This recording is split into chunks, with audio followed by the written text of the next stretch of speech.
My cheating wife slept with her ex and tried to make me raise his baby, so I let DNA results crush her. I don't lose sleep over what happened. I lose sleep over not knowing when it all began. My name is Jake. I'm 24 years old, and I work as a mechanic on river barges along the Mississippi. It's back-breaking work that keeps me away from home for 2 to 3 weeks at a time, but the pay is good enough to support my wife Emily while she finishes college. At 22, she's everything I ever dreamed of in a partner. Beautiful, smart, and gentle in ways that make other guys tell me how lucky I am. We married young, right after high school, when most of our friends were heading off to universities we couldn't afford. I chose a different path, working the rivers so Emily could pursue her education without the crushing debt that destroys so many young couples. While she studied psychology at the local state university, I spent my days in engine rooms and my nights in cramped bunk quarters counting down the hours until I could come home to her smile and hear about her classes, her professors, her dreams of becoming a counselor. Our small apartment near campus became my sanctuary during my brief times ashore. Emily had decorated it with thrift store finds and DIY projects that somehow made our modest space feel like a real home. She would cook my favorite meals when I returned from the river, listen to my stories about life on the barges, and fall asleep curled against my chest while telling me about her psychology coursework. I felt proud knowing that my sacrifice was making her dreams possible, that our love was strong enough to survive the challenges of my demanding schedule. The work was brutal. 12-hour shifts in all weather, engine repairs in 100-degree heat, constant vigilance to prevent accidents that could kill or maim in an instant. But every paycheck that went toward Emily's tuition, every semester she completed without student loans, every step closer to her degree felt like a victory for both of us. I believed we were building something together, that my months on the river were an investment in a future where we would never have to be apart again. My fellow workers often talked about the temptations that came with extended time away from home. The bars in port cities, the easy relationships with no strings attached, the simple fact that what happened on the river stayed on the river. But I never felt those pulls because I had something real waiting for me at home. I had Emily, who called me every night when the satellite connection allowed, who sent care packages filled with homemade cookies and handwritten letters, who made every homecoming feel like a celebration. That absolute faith in our relationship sustained me through the loneliest nights and the most grueling shifts. When other guys complained about their wives or girlfriends, I stayed quiet because I had nothing to complain about. When they showed pictures of women they'd met in river towns, I showed pictures of Emily and felt sorry for them because they didn't understand what real love looked like. I thought I was the lucky one, the guy who had found his soulmate early and built a life worth working for. But sometimes the very thing that makes you feel most secure is the thing that blinds you to the danger that's already inside your home. The first sign something had changed came during a phone call in my 6th month, working the Memphis to New Orleans route. I was calling Emily from the deck at sunset, our usual time when her classes were finished, and I had a break from engine maintenance. But instead of the enthusiastic greeting I was used to, her voice sounded distracted and slightly annoyed. "Hey babe," I said, watching the muddy water roll past our slow-moving barge. "How was your abnormal psychology exam today?" "Oh, fine," she replied, but I could hear something else going on in the background. Voices, maybe music, sounds that didn't match her usual quiet study environment. "Listen, Jake, I'm actually kind of busy right now. Can we talk later?" Busy was new. In 2 years of marriage, Emily had never been too busy to talk to me during our scheduled calls. Her evenings were usually dedicated to homework, reading, or watching Netflix shows she would summarize for me the next day. But now there was this underlying energy in her voice, this sense that I was interrupting something more important than our daily connection. "Is everything okay?" I asked, trying to keep the concern out of my voice. "You sound different." "Everything's fine," she said quickly. "I just have some people over for a study group. We're working on this really complex case study, and I need to focus. I'll call you tomorrow, okay?" A study group was also new. Emily had always been a solitary student, preferring to work alone rather than deal with the drama and inefficiency of group projects. But maybe she was branching out, becoming more social as she gained confidence in her program. I told myself it was probably a good thing, that she needed friends and academic connections that would serve her well after graduation. Over the next few weeks, these interruptions became more frequent. Our daily calls grew shorter and more perfunctory, with Emily often citing study commitments, social obligations, or simple fatigue as reasons she couldn't talk long. When I tried to plan special activities for my upcoming shore leave, she seemed unenthusiastic and vague about her availability. "I might have some group projects that weekend," she would say, "or let me check my calendar and get back to you." These were responses that would have been impossible from the Emily who used to count down the days until my return, who would clear her entire schedule to spend uninterrupted time together. But the change that really caught my attention happened during my brief shore leave in October. I came home expecting our usual reunion, passionate kisses, long conversations about everything we'd missed, intimate reconnection after weeks apart. Instead, Emily seemed almost nervous around me, as if my presence in our own apartment was somehow disruptive to a routine she had established in my absence. She was constantly checking her phone, even during meals and conversations that used to have her complete attention. When I asked about her classes, her answers were generic and evasive, lacking the detailed enthusiasm she had always shown for her coursework. Most troubling, she seemed uncomfortable with physical intimacy, claiming fatigue or stress whenever I tried to initiate the closeness that had always been natural between us. "Are you sure everything's okay?" I asked on my last night home, lying next to her in bed while she scrolled through her phone instead of talking to me. "You seem really distant lately." "I'm just adjusting to a heavier course load," she said without looking up. "Junior year is more demanding than I expected. I'm sorry if I seem distracted." It was a reasonable explanation, and I wanted to believe it. But something felt fundamentally different about Emily, as if she had developed a secret life that didn't include me. Her responses felt rehearsed, her attention felt divided, and her affection felt obligatory rather than genuine. When I returned to the river the next morning, I carried a nagging anxiety that had never been part of our relationship before. For the first time since we'd married, I found myself wondering what Emily was really doing during my long absences, who she was spending time with, whether the distance between us was just academic stress or something more serious. The answer came 3 weeks later, delivered through Facebook in a way that felt like a physical assault. I was checking messages during a brief port stop in Baton Rouge when I saw a notification that Emily had been tagged in photos at a local restaurant. The picture showed her laughing and sharing drinks with a group that included Owen Martinez, her ex-boyfriend from high school who had recently returned from military service. Owen had been Emily's first serious relationship, the guy she was dating when I met her senior year. They had broken up when he enlisted in the Army right after graduation, with both of them claiming they wanted to explore other relationships rather than try to maintain something long distance. Emily had started dating me a few months later, and I had never felt threatened by her past with Owen because it seemed definitively over. But seeing them together in those photos triggered an immediate recognition of what I had been sensing but couldn't identify. The happiness in Emily's face, the comfortable way she leaned into conversations, the genuine laughter that I hadn't seen during my recent visits home. All of it pointed to a connection that went far beyond casual friendship with an old acquaintance. I spent the rest of that voyage analyzing every conversation, every excuse, every moment of distance that had characterized our recent interactions. The study groups that never seemed to result in improved grades, the social obligations that she could never quite explain in detail. The way she had started wearing makeup and styling her hair even for casual evenings at home. The new clothes that appeared in her wardrobe despite our tight budget. By the time I returned home 2 weeks later, I had made a decision that went against every instinct I had about trust and privacy in marriage. I was going to investigate what was really happening during my absences, even if it meant violating boundaries that I had never imagined crossing. The evidence accumulated faster than I had expected or wanted. Emily's laptop, which she had always shared freely, now required a password that she claimed was necessary for school security. But she had used the same password variation for years, and it took me less than 5 minutes to access her Facebook messages when she was at class.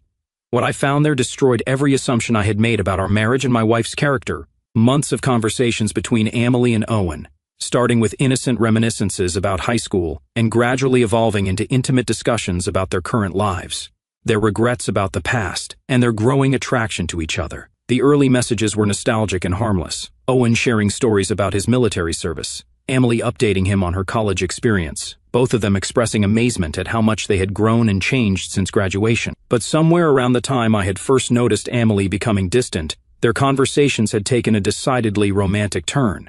I keep thinking about what might have been different if I hadn't enlisted. Owen had written in one message, "Seeing you now, so beautiful and accomplished, makes me wonder if I made the wrong choice back then." Emily's responses showed how completely she had been drawn back into their old dynamic. "I think about that too," she had replied. "We were so young when you left. Sometimes I wonder who we might have become together if we'd had the chance to grow up side by side." The conversations grew progressively more intimate, with Owen positioning himself as someone who truly understood Emily's needs and desires in ways that her current life couldn't satisfy. He sympathized with the loneliness of being married to someone who was constantly traveling. He encouraged her to pursue her own happiness rather than sacrificing her youth for a relationship that required so much compromise. "You deserve someone who can be present for all the important moments," he had written. "Someone who can support your dreams without asking you to build your life around their absence." but it was the messages from the past month that revealed the full scope of their betrayal.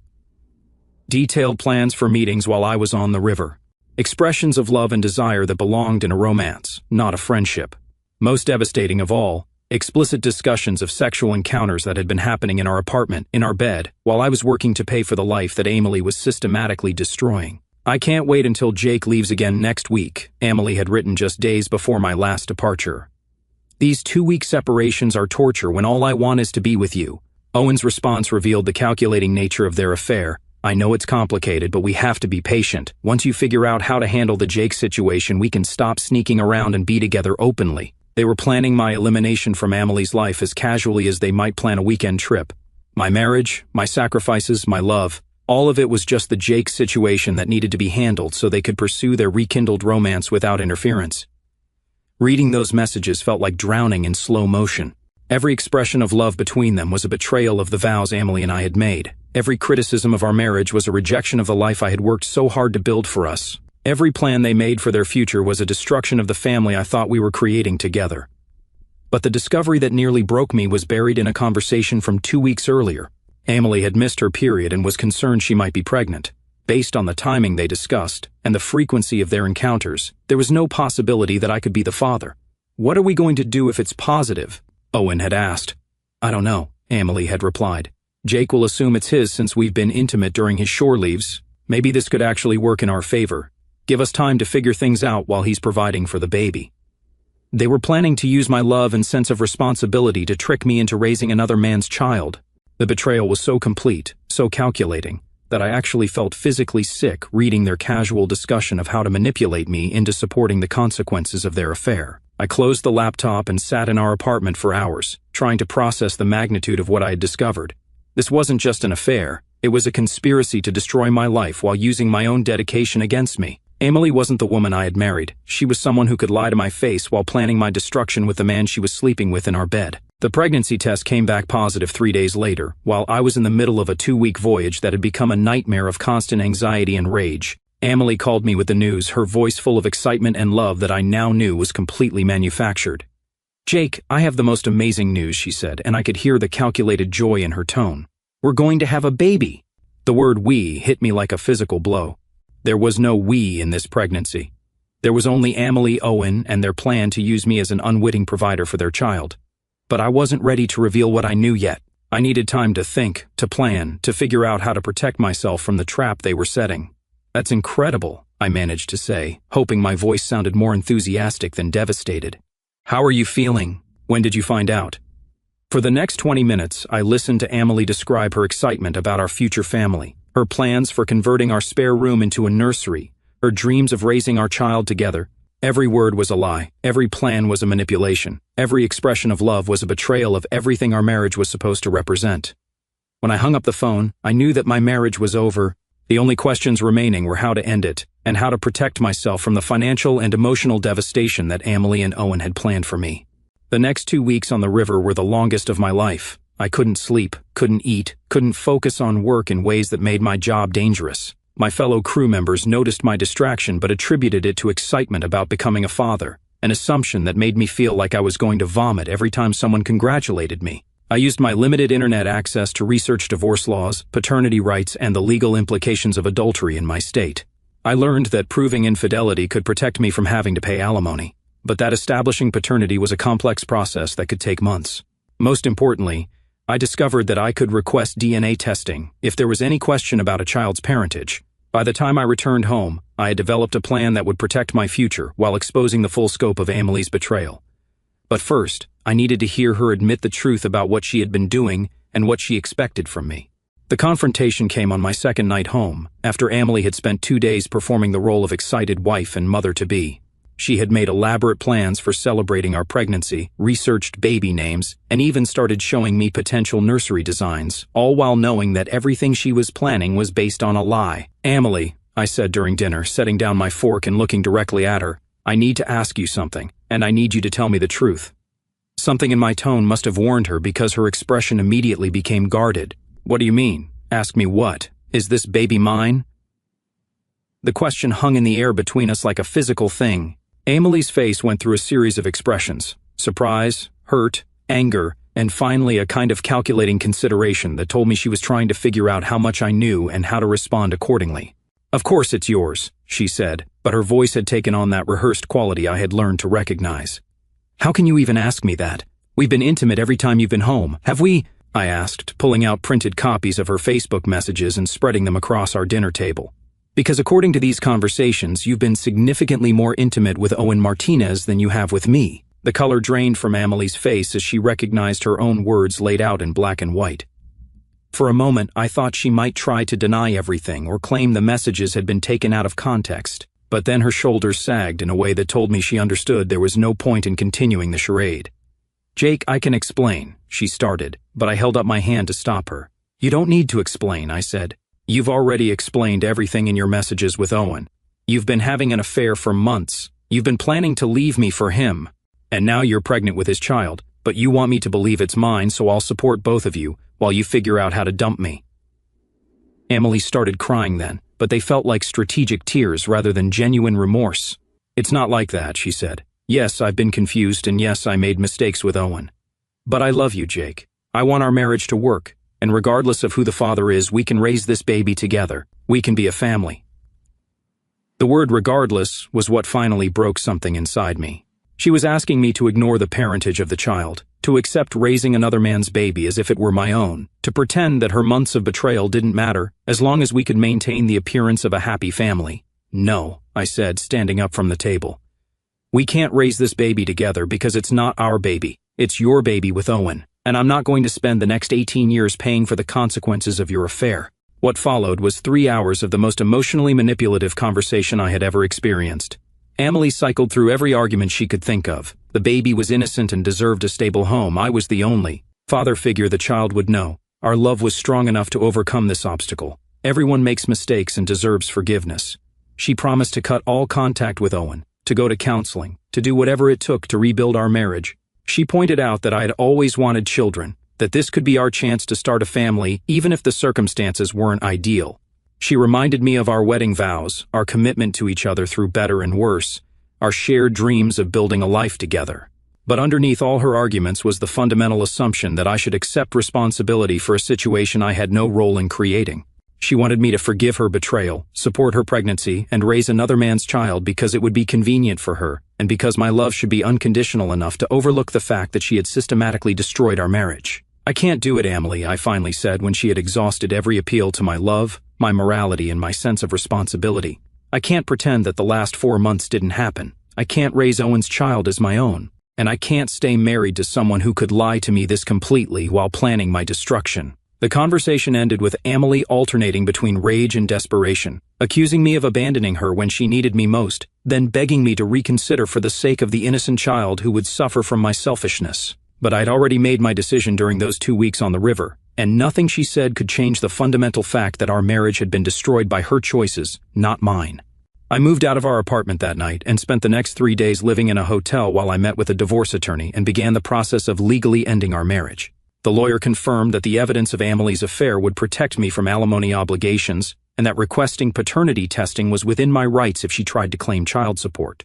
The legal proceedings moved faster than I had expected, partly because the evidence of infidelity was so comprehensive, and partly because Amelie seemed to understand that fighting would only result in more public exposure of her affair. Owen, meanwhile, had apparently disappeared from the situation entirely. His Facebook account was deactivated, and according to mutual friends, he had left town shortly after learning about the pregnancy. 3 months after I discovered the truth about my marriage, the divorce was finalized.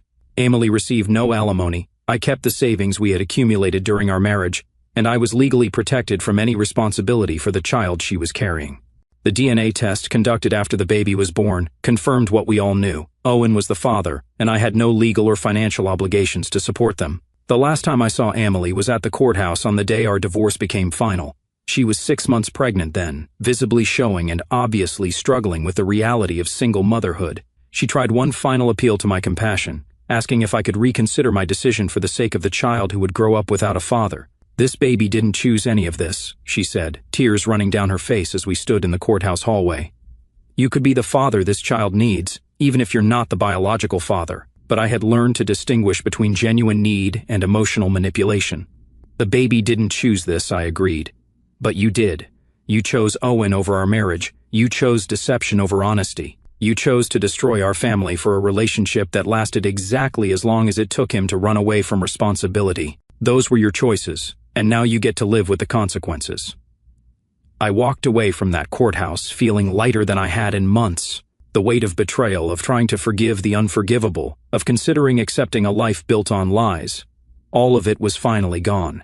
I was free to rebuild my life based on truth, rather than the fiction that Emily had constructed around our marriage. 2 years later, I'm still working the rivers, but now the long voyages feel like freedom rather than sacrifice. I've been promoted to chief engineer on my barge, which comes with better pay and more interesting challenges. I've started taking college courses online during my off time, working toward a degree in marine engineering that will eventually allow me to move into supervisory positions. Emily had to drop out of college during her final semester because she couldn't afford childcare and tuition as a single mother. Last I heard, she was working part-time as a receptionist while living with her parents and raising Owen's son alone. Owen never returned to take responsibility for the child, and Emily's attempts to track him down for child support have been unsuccessful. I don't feel satisfaction in her struggles, but I don't feel guilt about them either. The life she's living is the direct result of choices she made, consequences she earned through her own actions. I offered her a marriage based on love, sacrifice, and shared dreams. She chose deception, betrayal, and manipulation instead. What happened after that was entirely her responsibility. Sometimes my fellow crew members ask why I don't date, why I seem content with a solitary life that revolves around work and self-improvement. I tell them I'm focusing on my career and my education, which is true. But the deeper truth is that I learned something valuable from my marriage to Emily. That love without verification is just wishful thinking, that trust without consistent proof is just naivety, and that sometimes the most loving thing you can do is refuse to enable someone's destructive choices. I'm not closed to love or partnership in the future, but I now understand the difference between someone who deserves trust and someone who expects it. I know the warning signs of manipulation disguised as affection. Most importantly, I understand that my willingness to sacrifice doesn't obligate me to accept betrayal, and my capacity for forgiveness doesn't require me to ignore reality. The rivers are teaching me patience in ways that my failed marriage never could. Out here, you learn to read the water, to anticipate problems before they become disasters, to trust your instruments rather than your assumptions. These are skills that apply to relationships as much as navigation. The ability to see what's actually happening rather than what you hope is happening. The wisdom to change course when conditions become dangerous. I sleep well at night now, something I couldn't do for months after discovering Emily's affair.